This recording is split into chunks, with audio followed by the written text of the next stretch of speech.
All right, so it's Mr. Smith back in the space, back in the place once again, and we are working on night shadows. You can see right here we have part number 1. Okay, so this part is actually going to be 2 octaves higher because we are sharing the piano.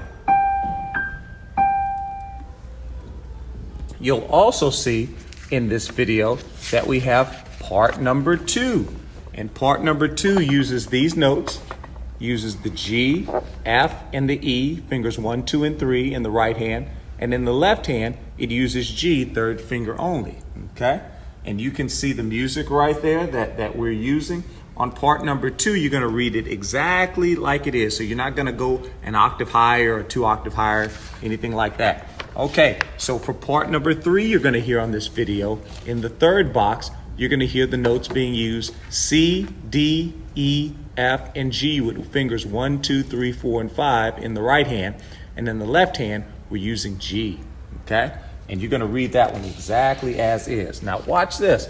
That's on one piano. Now part 1 and 2 are one piano.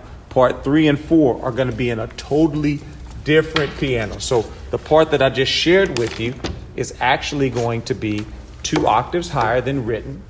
And the part that I'm about to show you is going to be played exactly the way it's written. So let's try it, guys. Let's kick it off. Here we go, starting with part number 1, 2, 3, and 4. See if you can follow along with me. 1, 2, 1, 2, ready, go.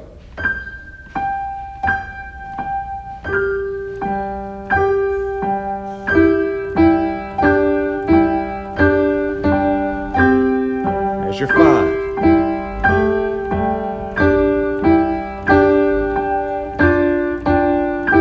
Measure 8.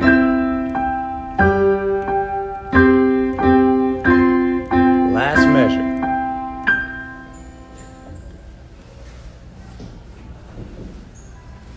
So how did you do? How did you do? Were you able to keep all the parts together?